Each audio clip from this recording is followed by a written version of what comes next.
Vamos a, vamos a seguir leyendo o estudiando, ¿verdad? El libro de Mateo, capítulo 17, que exactamente el jueves pasado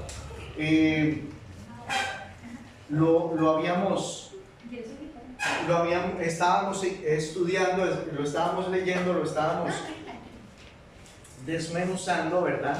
Y el capítulo 17, más que todo, es un capítulo donde el Señor tiene varias conversaciones con sus discípulos, ¿verdad? Jesús tiene varias conversaciones con sus discípulos y es hermoso porque cuando Jesús habla, así lo dijo el Padre en el monte de la transfiguración, cuando Jesús habla, solamente a Él debemos ¿qué? Oír. Solamente a Él debemos ¿qué? Oír. Y hoy yo quiero empezar este estudio preguntándoles a ustedes cuáles son los pensamientos, cuáles son las palabras que esta semana ustedes han estado oyendo. ¿Cuáles son las palabras que esta semana ustedes han estado oyendo? ¿Verdad? ¿Cuáles son esas palabras, esos pensamientos que ustedes hoy, esta semana, estos días, ustedes han tenido en su corazón? Cuando Jesús está en medio de la transfiguración, baja la nube, interrumpen a Pedro y le dice a él oír. Y en eso se basa ser discípulo de Cristo. Ser discípulo de Cristo no es venir a la iglesia. ¿Ah? Ser discípulo de Cristo no es leer la Biblia.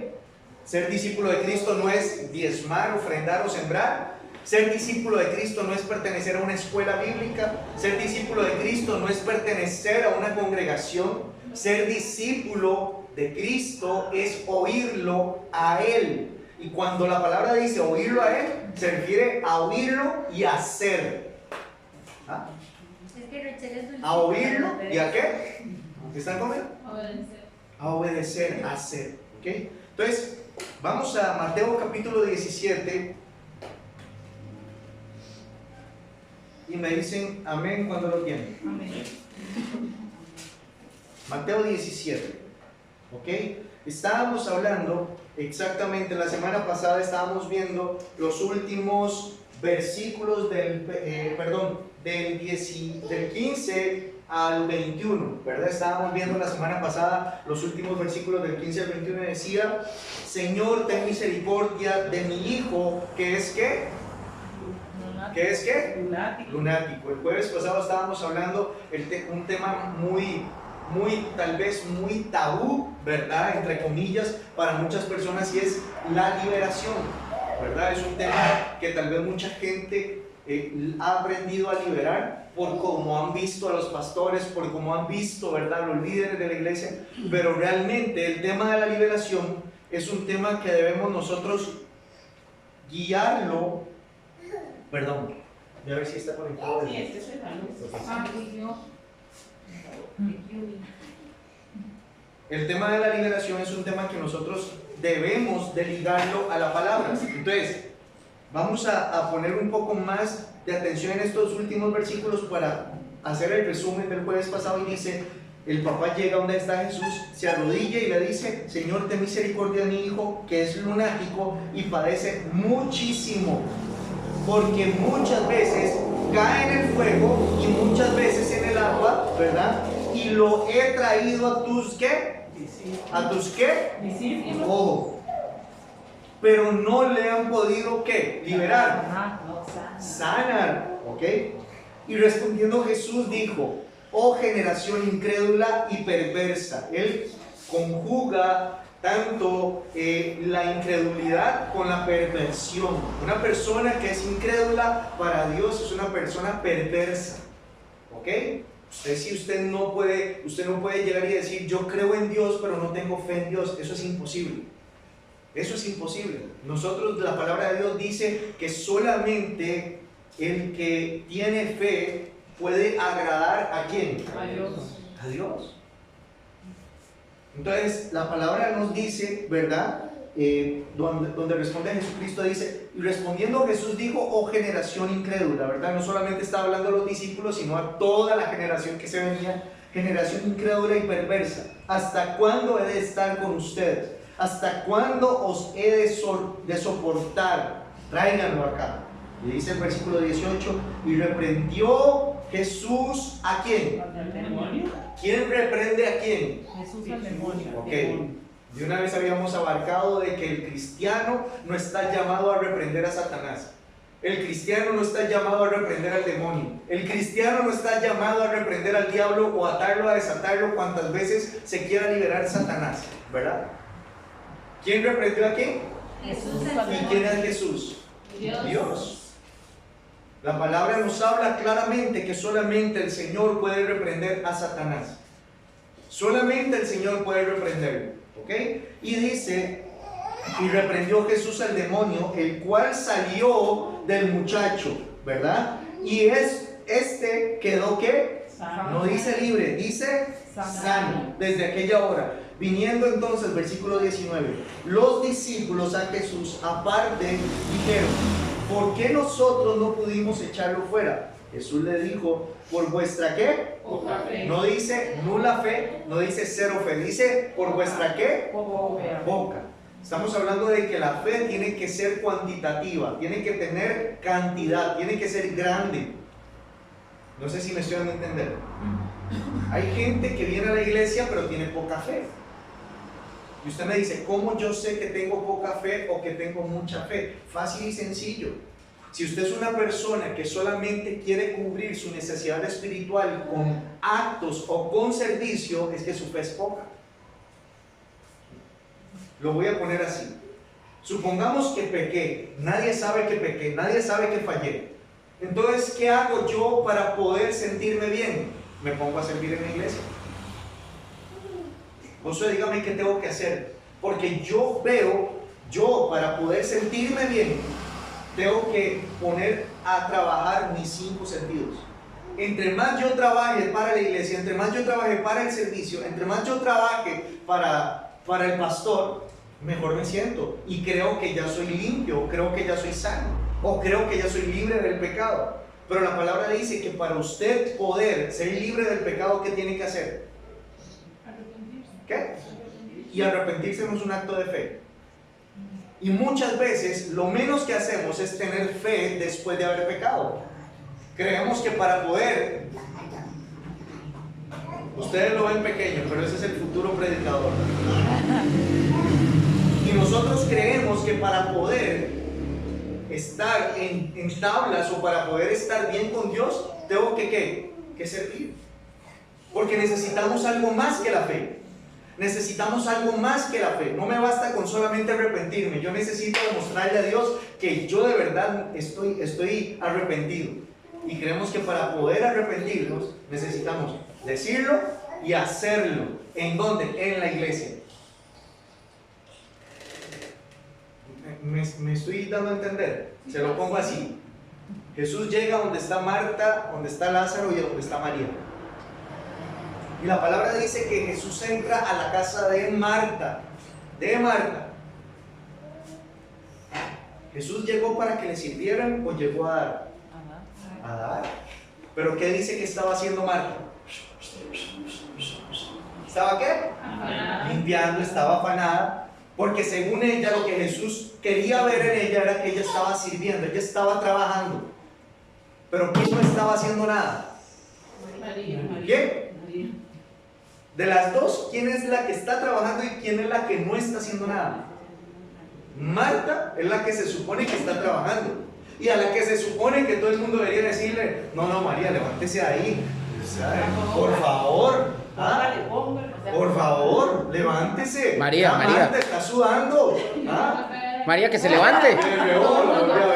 María, que se levante. ¿Ah?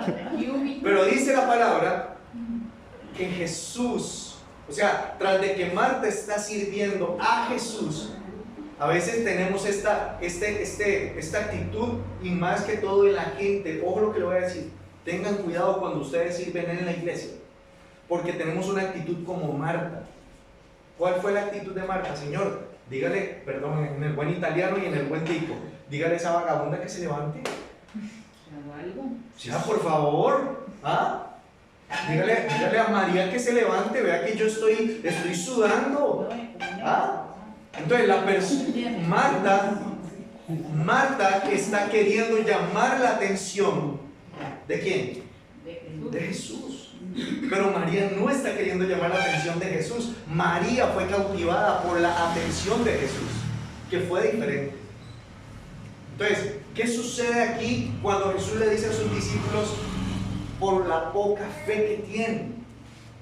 Vean, nosotros, y aquí vamos parejo, ¿verdad? Aquí no se salva nadie. Todo el mundo cree que el venir a la iglesia es llenarme de la Biblia aquí en la mente. Es llenarme de la Biblia solamente los domingos. Es llenarme de conocimiento.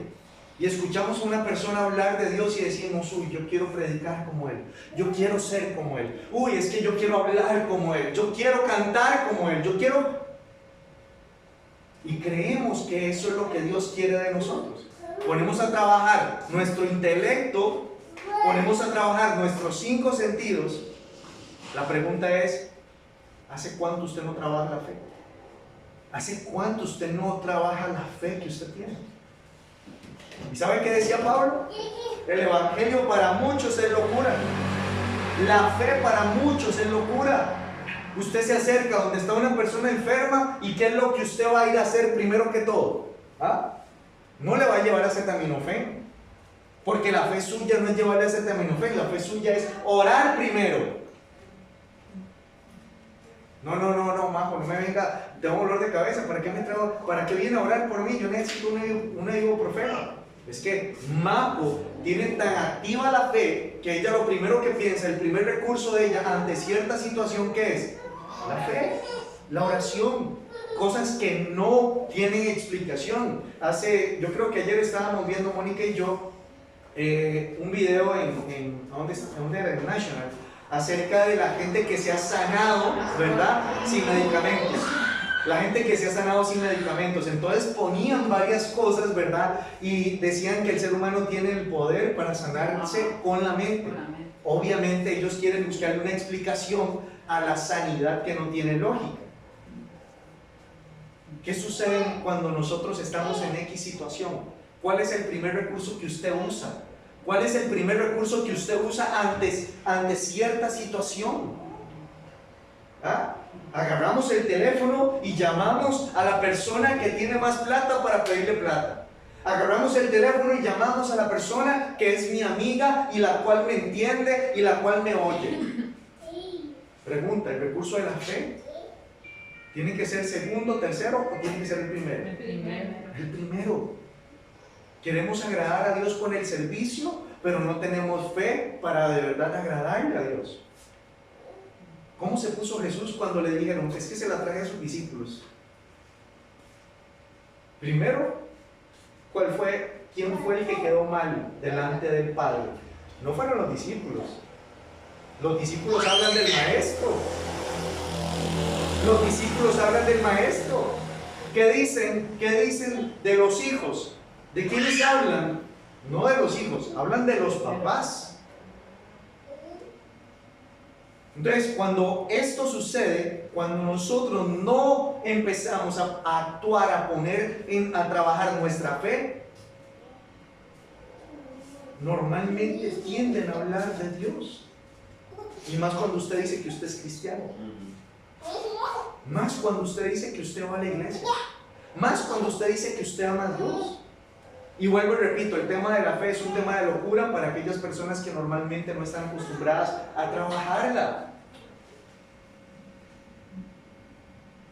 Y dice la palabra en el versículo 20, Jesús les dijo: por vuestra poca fe, porque de cierto os digo que si tuvieres fe como un grano de mostaza, no dice como una sandía, no dice como una papaya, no dice como una piña, dice como un grano de ¿qué? Y el grano de mostaza es pequeño. Ahora, si comparamos el grano de mostaza a lo que Jesús le dijo, poca fe, significa que entonces la fe de ellos era más pequeña que un grano de mostaza. Casi que era microscópica, ¿verdad? La fe de ellos. Y dice la palabra: si tuvieras fe como un grano de mostaza, dirías a este monte: pásate de aquí, y se pasará, y nada os será ¿qué? Imposible. Pero este género no sale si no es con ayuno y oración. El género no de la liberación, el género no de los demonios, el género de la incredulidad.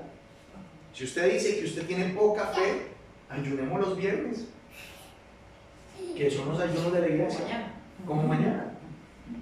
Vea, a mí me parece interesante este tema del ayuno. Yo le voy a decir algo. Desde que estoy trabajando aquí con esta gente, ¿verdad? Hay días que yo le digo a Mónica, no comí. Y yo solo agua, agua y agua y agua. Ah, pero ponga usted a ser una persona ayuno. Ay, es que me duele el estómago, me duele la cabeza. Hay veces en que usted no come, hay veces en que usted no come y usted no se da cuenta. Pero el motivo por el cual usted no come no es para agradar a Dios o no es para fortalecer su fe. El motivo por el cual usted no come es o por preocupación o para agradar al jefe o para salir del trabajo, ¿verdad? Antes. Entonces Jesús le dice, este género no sale si no es con ayuno y oración. Debemos de empezar a practicar estas dos cosas. Aparte de todas las demás que la Biblia dice. Ayune y ore. Usted me dice a mí, Josué, es que estoy pasando por problemas. Ayune y ore. Josué, es que me cuesta creer en que va a suceder algo mejor. Ayune y ore. Pero cuando todo sale mal, cuando todo empieza a venirse abajo, tomamos varios recursos, pero la fe es la última. Llamamos al pastor, a la pastora, llamamos al amigo cristiano, llamamos a la amiga cristiana, a la persona que más ora en la iglesia. En el peor de los casos, si a uno le pasa algo malo, es echarle la culpa a Dios. Es echarle la culpa a Dios. En el peor de los casos. Ahora, dice en el versículo 22, estando ellos en Galilea, Jesús les dijo, el Hijo del Hombre será ¿qué? Entregado en manos de hombres y le matarán, mas al tercer día, ¿qué dice? Resucitará. Y ellos se entristecieron ¿en qué? En gran manera. Hace unos días estaba escuchando de que Dios no puede o Dios no nos da tristezas. He escuchado varias prédicas donde dicen que Dios no entristece. Dios no, es Proverbios 10:22, ¿verdad? La bendición de Jehová es la que enriquece y no añade tristeza con ella. Pero la palabra me dice a mí que hay una tristeza que sí viene de Dios. Hay una tristeza que sí proviene de Dios y es la tristeza del arrepentimiento. Ellos se entristecieron porque se les iba a ir, ¿verdad? Perdón lo que voy a decir, ¿verdad? El ganso de los huevos de oro. La fuente de los milagros se les iba a ir. Se iba a morir el amigo de ellos. Ellos no tenían 33 años de vivir con Jesús. ¿Cuántos tenían? 3 años. Pongámosle 3 años. Año y medio a 3 años podían tener con Jesús. Se entristecieron por ver que Jesús iba a morir. Pero el tema es que se entristecieron más por la muerte, pero no escucharon que al tercer día iba a resucitar. Y esto nos pone a nosotros en tela de duda nuestras emociones. Si yo les digo a ustedes que Jesucristo va a venir por su iglesia, pero ustedes están pasando por un momento difícil, ¿ustedes se alegrarían? ¿Ah? Si yo les digo a ustedes, Cristo viene por la iglesia, o sea, es que en este momento no tengo ganas no tengo ni ganas de sentirme alegre porque estoy pasando por X situación, me echaron del trabajo, me echaron de la casa, no tengo nada, no tengo que comer. Pero se supone que usted es cristiano. Y la palabra dice que el gozo de mi salvación es mi fortaleza, el gozo de Jehová es mi fortaleza. El tema es que nos entristecemos, nos ponemos tristes más por lo que vemos o vivimos que por lo que viene. Y vuelve a activarse otra vez el tema de ¿qué? De la fe. Hebreos 11:1 dice que la fe es la certeza de lo que ya tenemos, de lo que ya vivimos, de lo que ya oímos, de lo que se espera. ¿qué? De lo que se espera. De lo que se espera. Se supone que entonces, para yo poder decir que tengo fe es porque me gozo aún en el fuego, me gozo aún en el peor momento. Yo no quiero, ¿cómo se llama? Poner esta escena y que todo el mundo cree que fue así, pero imagínense a Daniel en el foso de los leones. O sea, yo con una rata ya me vuelvo loco. Yo con una cucaracha ya estoy, ¿verdad? Olvídese, agarren a Josué, ya va por la esquina. La vez pasada, una cucaracha, mapache. La vez pasada, una cucaracha en la casa y me dice Mónica, Josué, hay una cucaracha, mátela. ¿Ah? O cuando les pasó lo de la rota, mutante, que era como así. No. Yo reprenda todo Por una dicho ese. Imagínese a Daniel en el pozo de los leones. ¿Ah? Es más, quitémosle el plural, en el pozo del león, solo uno, nada más. ¿Ah? Era la liga, pero sin Imagínese a Daniel en el pozo de los leones. Mucha gente ha dicho que es que no fue comido porque Daniel no olía a carne, sino que olía, ¿verdad?, a la presencia de Dios. Simplemente yo le voy a decir algo. Quien le cerró la boca a los leones fue Dios. ¿Quién le ha cerrado la boca a los problemas que usted ha tenido que enfrentar? Usted no puede hacer nada si no es que Dios a usted se lo permita. ¿Ah? Imagínese ahí a Daniel, ¿verdad? Mientras los leones tenían hambre, mientras los leones estaban sin haber almorzado, se aparece Daniel. Más de un león le hizo la división: chuleta, chorizo, hueso, ¿verdad? Estaban los leones haciendo un culto de adoración al Señor. Estaban dándole gracias a Dios, ¿verdad? Gracias a Dios por la comida. Eran leones cristianos. Cristianos, el tema es que la palabra dice que quien le cierra la boca a los leones no es Daniel. La fe no se trata de lo que usted pueda hacer en sus fuerzas. La fe se trata de lo que Dios hace por y para usted. ¿Ah? Llega Daniel y ve el montón de leones. No lo dice la Biblia, pero yo creo que es una reacción humana. Por dentro Daniel iba llorando. Por dentro Daniel tal vez estuviera ya casi que a punto de orinarse del miedo. Pero Daniel tenía algo en práctica, y era la fe. ¿Usted sabe cuánto oraba Daniel al día? Daniel oraba 3 veces al día. Y Daniel no era que trabajaba en un trabajo normal, valga la redundancia. Él era parte de la política de Babilonia. Él era de las personas más importantes de Babilonia. Así que si usted me dice a mí que usted no tiene tiempo de orar, es porque usted no busca ese tiempo para orar. Imagínense a Daniel ahí en medio de la fosa de los leones. Toma el pandero y ven a danzar. Toma el... al principio eran los leones quien daba vuelta a Daniel, ahora es Daniel quien da vuelta a los leones. Porque la palabra me dice a mí que ellos se entristecieron por lo malo que escucharon, pero no por lo que oyeron después de que iba a resucitar al tercer día. Yo me imagino a Jesús diciéndoles: suave, pero ¿por qué están tristes? ¿No escucharon que al tercer día voy a resucitar? No. Porque nos cuesta oír más una palabra de esperanza que una palabra de negativa o una mala noticia.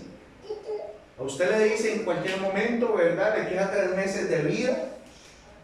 Y antes de que le dijeran, le quedan 3 meses de vida, usted estaba corriendo, estaba haciendo ejercicio, andaba a la sabana, jugaba bola, se alegraba todos los días, aunque fuera nublado un lunes a las 4 de la mañana que se tuviera que levantar. Usted vivía alegre. Yo le pregunto a usted, levante la mano, ¿quiénes de aquí saben que le queda un día de vida? ¿A quiénes de aquí saben que le quedan 2 meses de vida? Es más, pongámoslo así. ¿Quién de aquí sabe que le queda 1 hora de vida? Nadie sabe. Entonces, ¿por qué se entristecen cuando le dicen que quedan 3 meses de vida? Por eso mismo. Porque para nosotros es más fácil escuchar una palabra negativa que la palabra de esperanza que viene en la Biblia. Daniel tan usado hasta se echó salsa barbacoa en el cuerpo. Ahora, versículo 24. Y aquí es donde empieza lo bueno. Aquí es donde la burra bota en algo. Permítanme nada más un segundo. Una cosa.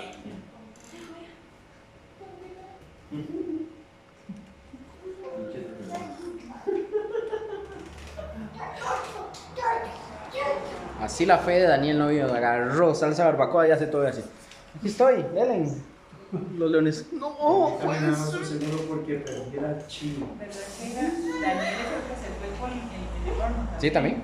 No, el de compa estaba como. Ah, no, él estaba como. Era duro de matar. Écheme en todos los lados. Primero carne asada, luego a los leones. Sí. Como para que lo rematen, así, como literal. Ay, no. Amaba el fuego. Ah, sí, no, él le gustaba Sí, las señor. actividades extremas. ¿Perdón? Dame un toquecito, porque no se mueva, chico. Perdón. No se mueva, chico. Es que aquí tengo la cámara. Hágase así orilladito, como un cangrejo, así. Eso, ojo. Ahí, eso. Ya lo llevo, chico. Dame un toque. Quédese ahí. Ya lo llevo. Ay, Dios mío. Vamos. Dice la palabra, versículo 24. ¿Cuál es el epígrafe de ese versículo? Pago de impuestos. ¿El qué? El pago de impuestos del templo.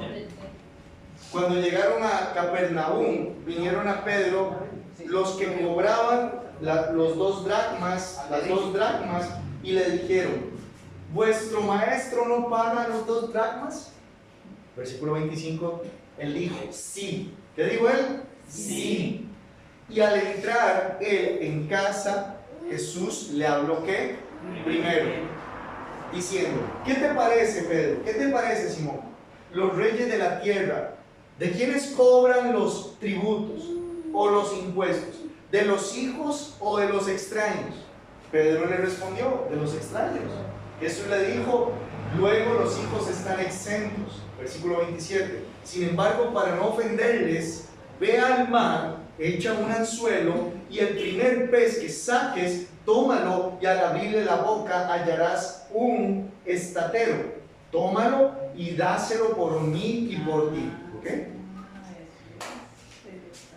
Ok. Pongamos atención a esto. Pongamos atención a esto. Esto es interesante porque el tema del cual estábamos hablando en los versículos anteriores, ¿cuál era el tema principal? ¿La qué? La fe. Ok.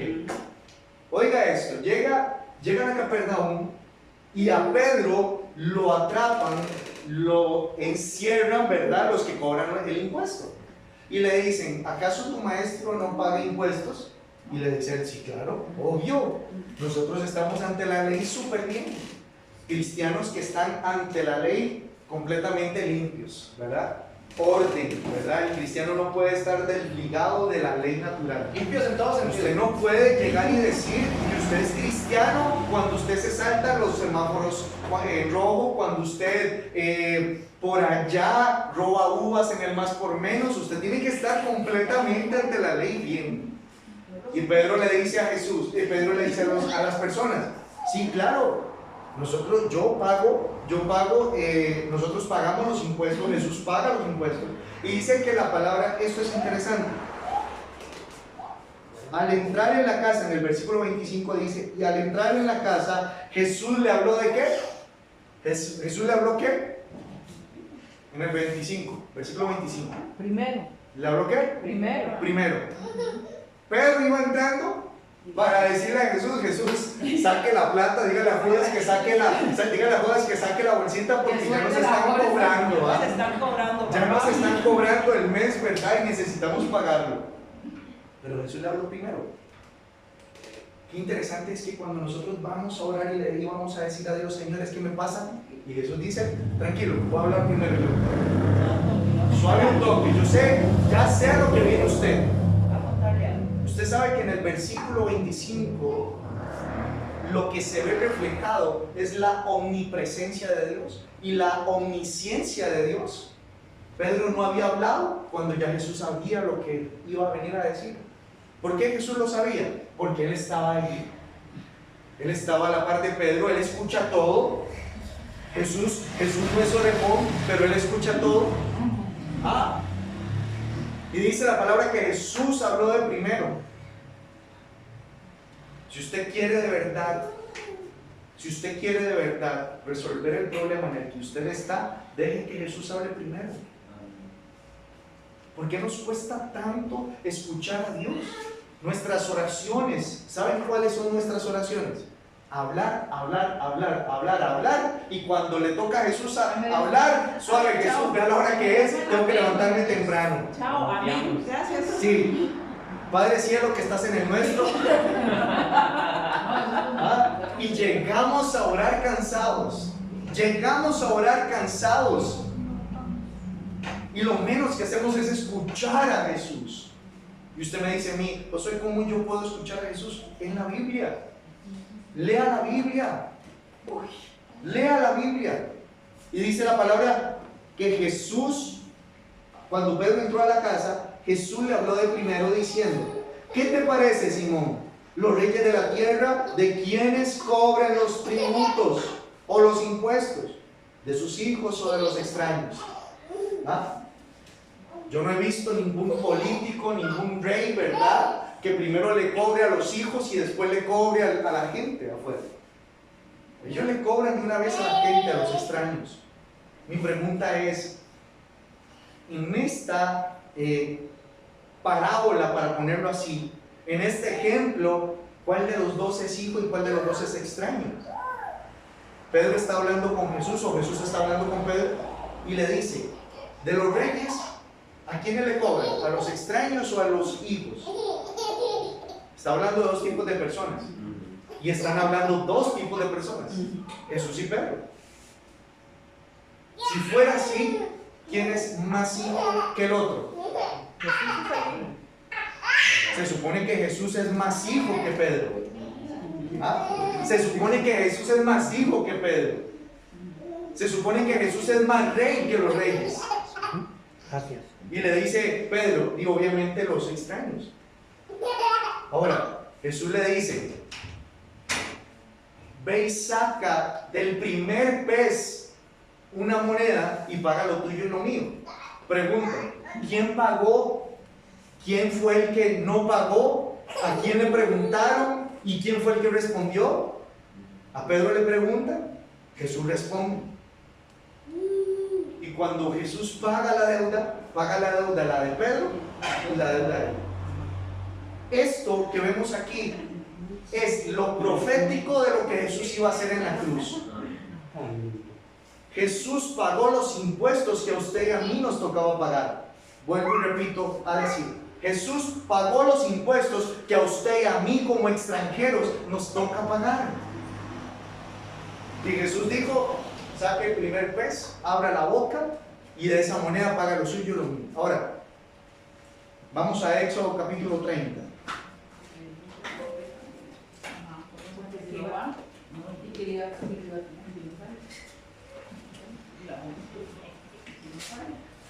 Éxodo capítulo 30. Y vamos a leer desde el versículo 11. Esto, la gente que estaba cobrando los impuestos, ¿verdad? La pregunta es, ¿de qué estaban cobrando los impuestos y por qué los estaban cobrando? ¿Verdad? Yo quiero que usted vuelva a ver alrededor. Vamos a ver alrededor. Esta pared tiene firma Cortés y Quesada. ¿Ah?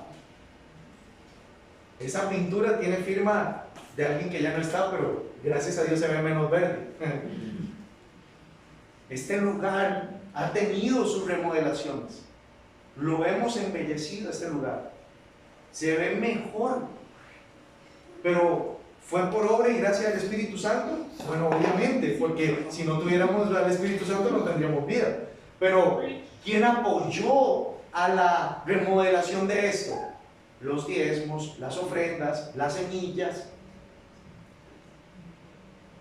Lo interesante es que desde el Antiguo Testamento el Señor le hablaba al pueblo de esto. Ahora, voy a hacer un paréntesis, y hay una palabra que no me gusta usar, y es que desgraciadamente, y perdón que lo diga así, desgraciadamente, se ha prostituido el tema del dinero en la iglesia por gente que no es iglesia. Yo no le puedo echar la culpa al diablo, no le echo la culpa a los demonios. Si hay que responsabilizar a alguien, es a esas personas que han lucrado con lo que se supone que era para la estructura. Si no tuviéramos esos ventiladores, téngalo por seguro que la mitad de la gente no viene a la iglesia. Salimos negros. Ya pasamos por puerta, allá. ¿Ah? ¿Verdad, Rose? No Sí. teníamos ventilado. Salimos negros, ¿verdad, Rose? Si no tuviéramos, es más, yo le digo algo, estas sillas, pongan atención a lo que le voy a decir, estas sillas en las que usted está sentado, nosotros no pagamos por ellas, porque ni tan siquiera podríamos tener 3 o 4 de estas sillas, son caras. Dios nos bendijo con estas sillas. Y es más, esa llamada, cuando a mí me dicen cuántas sillas quiere, yo hubiera podido decir 100. Pero ahí va López, ¿verdad? 25. ¡No!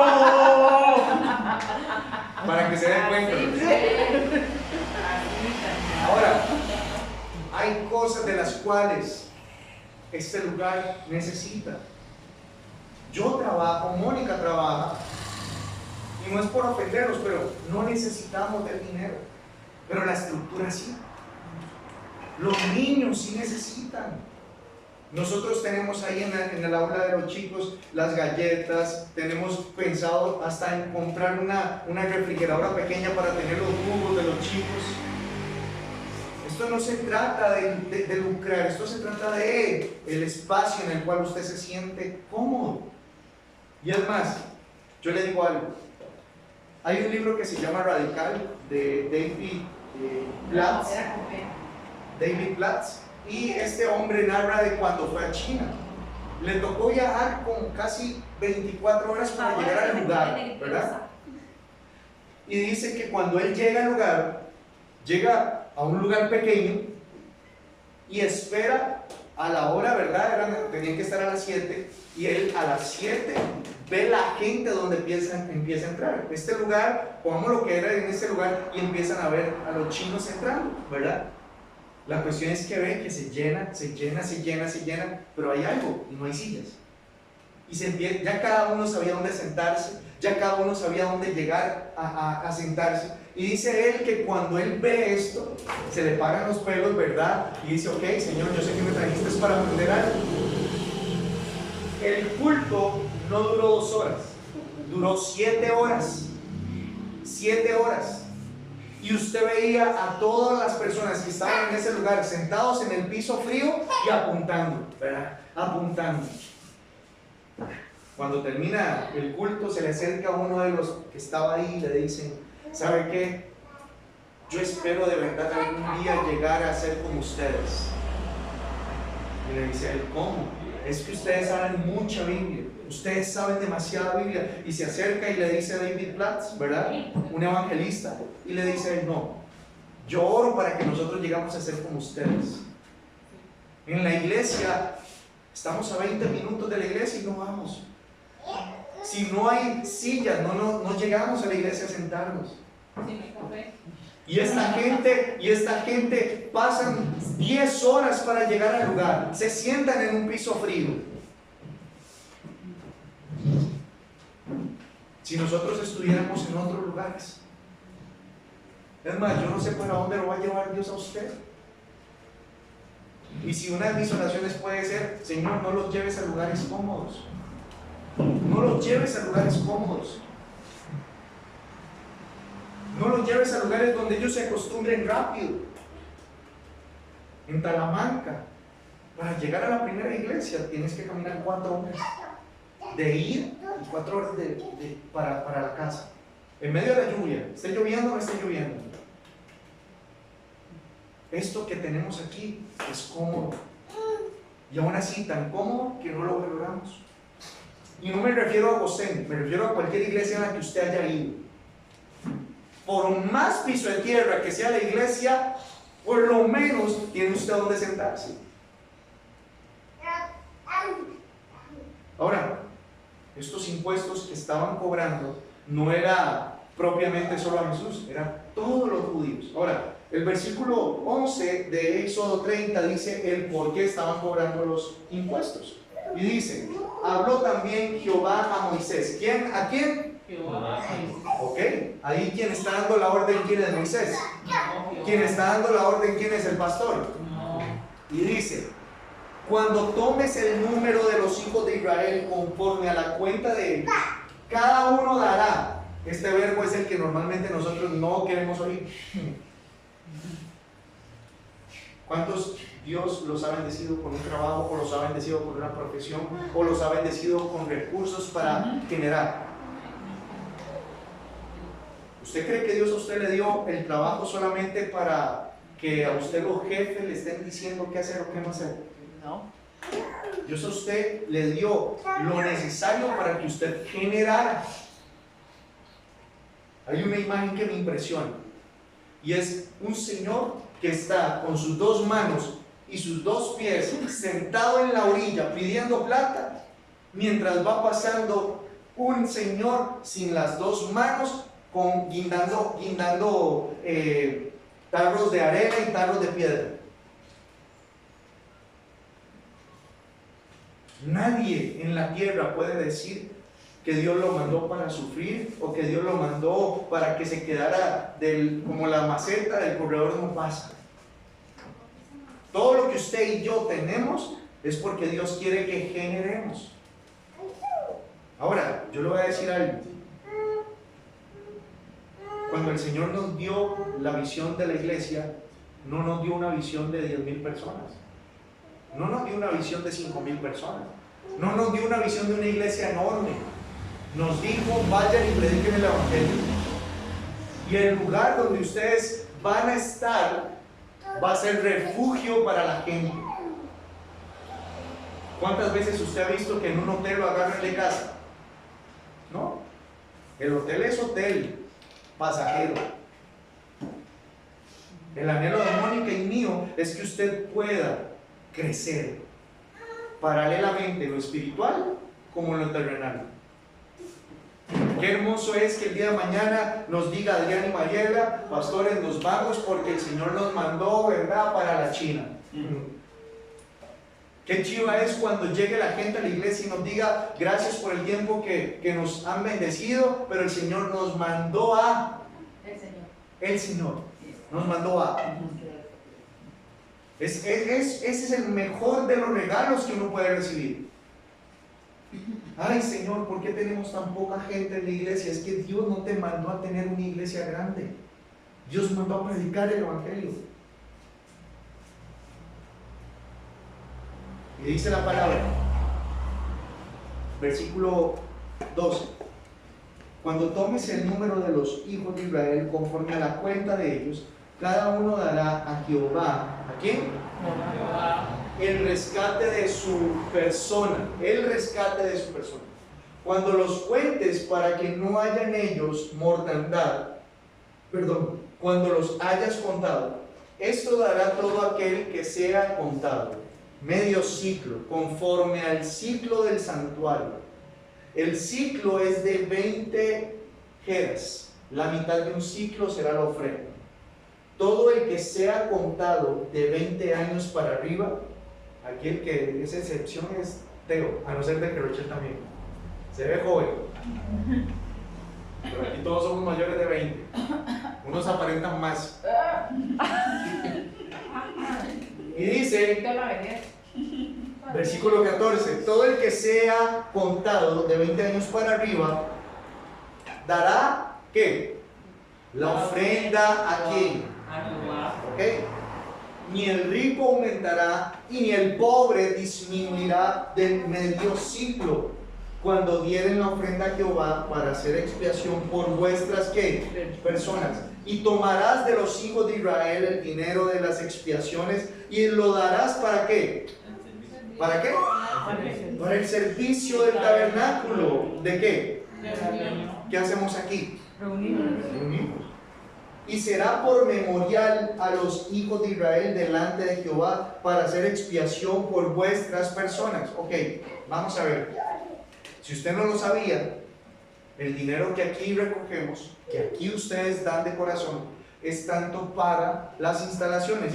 Pero la Biblia nos enseña de que también nosotros como iglesia debemos de diezmar o de ofrendar a las misiones, a los misioneros. A los misioneros. Eso es lo que nosotros debemos hacer. El dinero no es para agradar a alguien, el dinero no es para que vean y digan, uy, si es que yo doy esta cantidad de dinero me van a poner a predicar. No me quiero meter mucho de lleno, ¿verdad? Pero aquí Dios a usted le está pidiendo lo que usted puede dar, no le está pidiendo más de lo que usted puede dar. Le está pidiendo lo que usted puede dar. Ahora, con un tema de, volviendo a Mateo 17, con un tema de lo que era el pago del impuesto, ellos estaban buscando a quién. Dice la palabra que le dijeron a Pedro, vuestro maestro no paga las 2 dracmas. Le preguntan a Pedro para que le conteste Juan. Literal. ¿A quién tenían que buscar si querían preguntar eso, si querían responder eso? A Jesús. Y eso es lo que normalmente pasa con nosotros.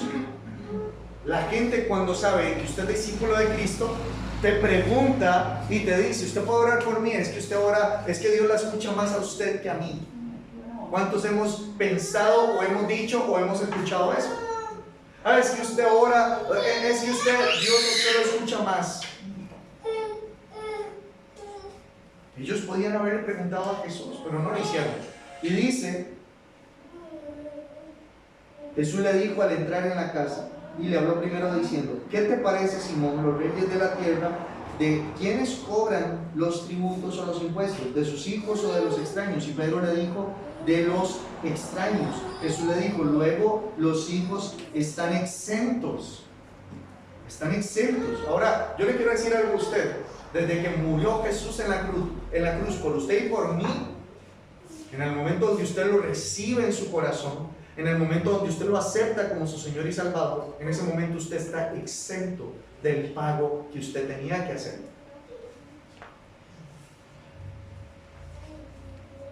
Aquí nadie se salva. Si usted no recibe a Cristo en su corazón, usted tiene que pagar la deuda que usted tiene. Así es sencillo.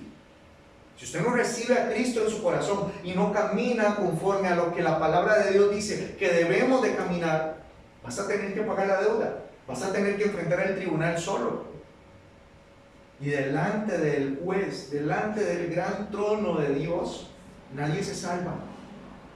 Nadie se salva. Todos tenemos una deuda, o todos teníamos una deuda, por la cual dice la palabra en Colosenses que el acta la tenía Satanás.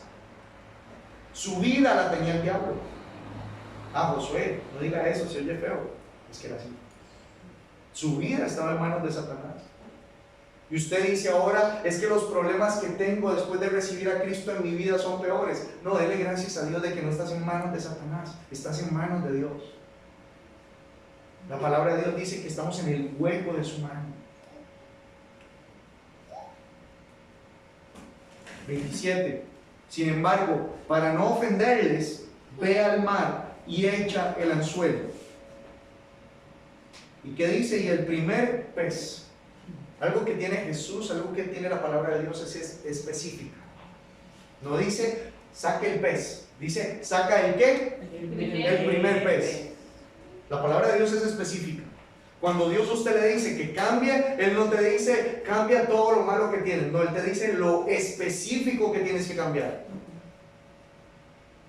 Y usted se va por las ramas y nos vamos por las ramas, pero el Señor dice no ande por las ramas. Te estoy diciendo que tienes que aprender a hablar bien. Deja de ser vulgar cuando hablas. Deje de fumar, deje de tomar. Deje de ver pornografía. Deje de fornicar, de adulterar. De mentir. La palabra es específica. Pero lo interesante es que Dios tiene algo, y es que usted debe de saber que la palabra a usted no lo va a avergonzar. ¿Están conmigo? Sí. La palabra no te va a avergonzar. El que te avergüenza es el pecado. Porque si usted no se arrepiente, todo lo oculto sale ¿qué? A la luz. A la luz. No me levanten la mano, pero ¿cuántos pecaron esta semana? ¿Cuántos pecaron? No, perdón, disculpe. ¿Cuántos pecamos esta semana? Es más, ¿cuántos pecamos a mitad de la semana? Es más, ¿cuántos pecamos antes de venir a la iglesia? Nos ponemos luces de neón. Ah. Nosotros, vean, si algo hemos entendido durante todo este tiempo es que nadie aquí, y cuando hablo de nadie aquí es bueno. Todos somos malos. El problema es que nos comparamos con gente peor para sentirnos bien. ¿Ah? Lo duro es cuando usted se compara con Jesús, con la palabra. Cuando usted se compara con la palabra, perdón lo que voy a decir, pero usted se da cuenta de lo inútil que es usted, de lo malo que es usted. La gente cuando se compara con alguien peor es para sentirse bien y así no necesitar a Jesús. Yo no tengo que ir a la iglesia, yo soy bueno. Yo le soy fiel a mi esposa. ¿Yo para qué voy a ir a la iglesia? Si todo me sale bien, tengo mi trabajo. Pero la palabra de Dios dice que ni los mentirosos van al cielo. ¿Cuántos han mentido? No, vos sabés que es una mentirita blanca. ¿Ah? Yo no sé si de verdad cuando leemos la Biblia, yo hablaba con mi hermano hace unos días y entendíamos algo. El leer la Biblia, el leerla y estudiarla y aceptarla es para valientes. Es para valientes. ¿Qué pasa cuando usted lee en la Biblia, en Gálatas 5, todas las obras de la carne? Y en el momento donde empieza a hablar de las obras de la carne, usted se salta las obras de la carne y usted dice, no, eso será el vecino porque yo soy un santo y pulcro. ¿Ah? Yo soy puro. ¿Qué concepto de verdad tan malo le hemos tenido a la gente que va a la iglesia?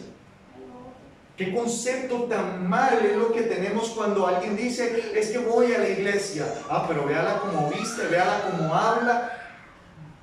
Tenemos un concepto tan cerrado de que aquellos que van a la iglesia son mejores de los que no van a la iglesia. No. Si usted no lo sabía, la diferencia entre los que van y los que no van a la iglesia, o los que están con Dios y no están con Dios, no son los problemas, no son los días grises, no es el sol, es que nosotros tenemos a quien buscar cuando caemos y quien nos pueda levantar. La palabra de Dios dice que 7 veces cae el justo y 7 veces se levantará solo. 7 veces Jehová lo levantará. A él correrán los justos. Vengan a mí todos los que están cansados, cargados, atribulados, con problemas.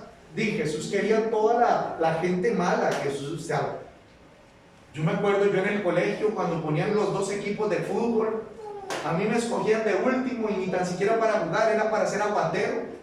¿Ah? ¿Usted se imagina al equipo de Jesús? ¿Ah? María la que entiende eso después de... ¿Ustedes se imaginan al equipo de Jesús? ¿Ah? Jesús escogiendo a todos los que nadie quería escoger. Escojo a Rose, escojo a Majo, a Rochelle, a Chico, a María, a Luker, a Adrián, a Teo, a Mariela, a Mónica, a Alejandra. Dice que lo vil y menospreciado Él escogió. Él no escogió una generación perfecta. Él escogió lo más vil y menospreciado que existía y que existe y que existirá, para avergonzar a los sabios. Lo interesante es que la palabra es específica. Jesús le dice a Pedro, ve y saca el primer pez. No le dice el segundo ni el tercero, el primero. Cuando usted la palabra, usted la empiece a leer y usted diga, no es que Jesús está hablando de mí, siéntase feliz. Cuando usted inmediatamente lee la Biblia, que Pedro se le acerca a Jesús y le dice, no vayas a Jerusalén porque vas a morir. ¿Y qué le dice Jesús? Apártate de mí, Satanás. En ese momento usted tiene que hacerlo personal. Usted tiene que hacerlo personal. ¿Sabe cuál es el problema del cristiano hoy en día? Que no personalizamos la Biblia. Cuando la leemos, no la personalizamos. Leemos la Biblia para ver qué le digo a mi esposo o a mi esposa. Leemos la Biblia para ver qué consejo le doy yo a mis amigos. Leemos la Biblia para ver qué puedo hacer para que mi mamá cambie. Pero la Biblia no está hecha para que la gente cambie, está hecha para que yo cambie cuando la leo. ¿Están conmigo? ¿O están durmiendo o están pensando? Pero algo está pasando. Jesús le dice a Pedro: ve y saca el primer pez. Tómalo. Y al abrirle la boca hallarás un estatero, una moneda.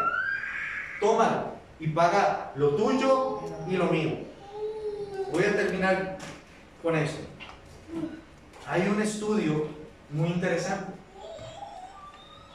Jesús, cuando saca la moneda, Pedro, de ese pez, esa moneda a nivel de la zona, a nivel de los judíos, es la moneda que tiene más valor de todas. Porque todas las monedas eran de un dracma o 2 dracmas, pero no de 4 dracmas. ¿Cuánto era por persona el impuesto? 2. ¿Cuántas monedas sacó Pedro del pez? 1. Y con esa moneda, ¿cuántas personas pagaron? 2. 2 por 2. Ojo a esto que es interesante. En ese momento, Jesús crea la primera moneda más valiosa de la época. Y hay un estudio que dice que a partir de esa moneda se empezaron a crear más monedas como esta. Lo interesante es que esta moneda que se crea es con la que le pagan a Judas las 30 monedas de plata. ¿Cuándo vendió a quién? A Jesús. La palabra en el libro de Éxodo, cuando hablamos de las 30 monedas de plata, era lo que se le pagaba a alguien por un esclavo. Qué interesante es que la persona que tenía que venir a ser servida, vino a servir a los demás. La persona a la cual vino para limpiarle los pies, vino a limpiarle los pies a los demás. Si usted está aquí, no es porque usted quiso, no es porque usted se le pegó la gana, fue porque Dios te trajo a este lugar. Y no me hablo de ahora o esta noche, me hablo a la presencia de Dios. Habiendo tantas personas en el mundo, ¿por qué Dios te escogió a ti y no escogió al vecino? ¿Y sabe qué es lo más duro? Que se nos ha olvidado agradecerle a Dios por habernos escogido. Se nos ha olvidado agradecerle a Dios por habernos escogido, por haber dicho de que antes de que tú fueras formado, ya yo te había pensado, ya yo te había hecho. Dice que la palabra no llega a la boca cuando ya Dios sabe lo que vamos a decir.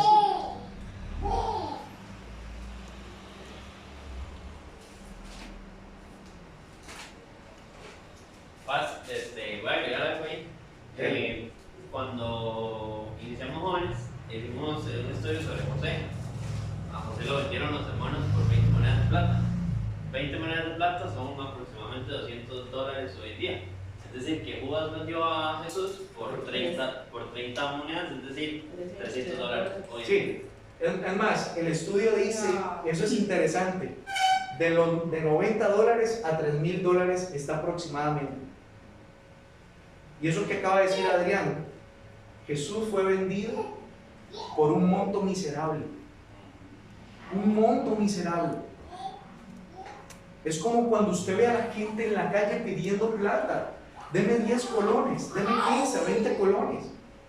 Así de mendigo fue Judas cuando vendió a Jesús.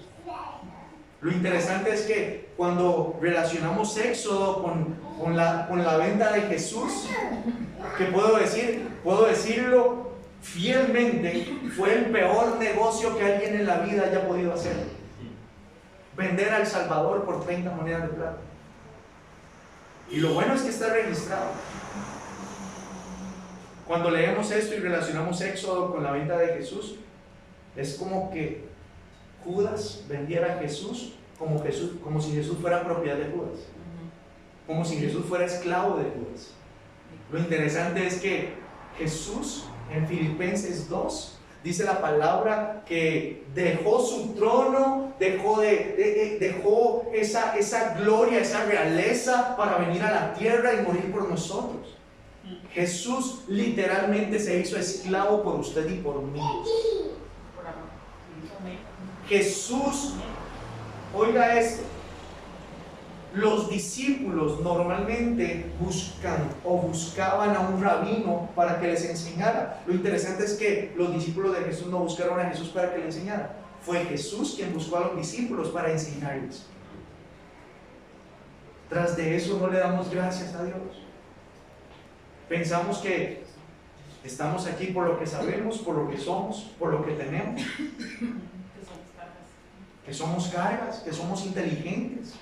Es que yo saqué tanto en la universidad. No es que esa sabiduría, así como Dios se la dio a ese querubín protector que después se convirtió en el diablo, así se la dio a usted. El tema es que usted, por lo menos dentro de la misericordia de Dios, usted está aquí sentado, no se ha revelado. Pero en el momento donde dejemos a Dios de lado, téngalo por seguro que lo malo sale a la luz y nos revelaremos. Si Jesús no está en nuestra vida, si Jesús no forma parte de nuestra vida.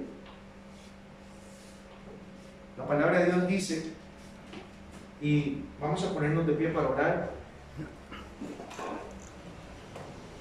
Esta es una de las citas más famosas que existen, que todo el mundo ha escuchado, pero es la que menos nosotros le ponemos atención. Jeremías capítulo 1 versículo 4, no lo busquen, se los voy a leer. Vino pues palabra de Jehová a mí diciendo, antes que te formase en el vientre, yo te conocí. Dios le dice a Jeremías, yo te formé y yo te conocí. Pero antes de que te formara, yo ya te había conocido. Pregunta, ¿usted cree que Dios a usted lo formó para sufrir en la tierra? ¿Usted cree que Dios a usted lo formó para que usted pasara penurias en la tierra, para que usted llorara por los problemas, para que usted viviera afanada? ¿Ah? El Señor, y eso es lo que hemos venido hablando, estas series de adoración. El Señor a usted lo creó para que usted adorara, sirviera, rindiera culto. ¿A quién? A Él. Y dice la palabra, antes que te formara en el vientre te conocí, y antes que nacieras, ¿qué dice? Te santifiqué. Ahora lo demás se lo está diciendo el Señor a Jeremías. Cuando un bebé nace, no tiene conciencia de lo bueno o lo malo. Él no sabe absolutamente nada de lo que se espera. De hecho, David le dice al Señor, mi embrión vieron tus ojos. ¿Qué clase de visión tuvo David en ese momento para ver a su embrión, propio embrión, viendo los ojos de Dios? La santidad que tiene un niño no es... Vean, yo le voy a decir algo. Hoy en día llamamos a esa santidad, ¿sabe cómo la llamamos? Inocencia. La inocencia de un niño no es inocencia, es santidad. Esa risa, el correr, el llamar la atención, el gritar, el jugar. Eso es santidad de los niños. Y el Señor no se equivocó cuando escribió esto y se lo dijo a Jeremías. Hoy parte de la lectura de Mateo 17 de la fe. Hoy yo le voy a decir, de verdad, vuelva a activar la fe. Dios a usted no le dio poca o mucha fe, Dios a usted le dio fe. Si usted no la quiere poner en práctica, son otros 100 pesos. Pero Dios a usted le dio fe. Y si quiero hacer un paréntesis. La fe no se activa hablando bonito. Usted tiene que hablar bien porque usted es hijo de un rey y una hija de un rey. Tenés que hablar bien. Usted no va a andar por la calle diciendo que pereza, me va mal, me va esto y me da lo otro. Sos hijo de un rey, sos hija de una reina. Tenés que hablar con realeza. Pero la fe no es si usted habla bien, habla bonito. La fe viene por el oír. ¿Y el oír qué? Palabra. Vamos a cerrar nuestros ojos y vamos a pedirle al Señor que tome control de todo aquello que no podemos tomar control hoy. No de lo de ayer, no de lo de ayer, sino de hoy. Hoy. Las deudas que usted no va a pagar.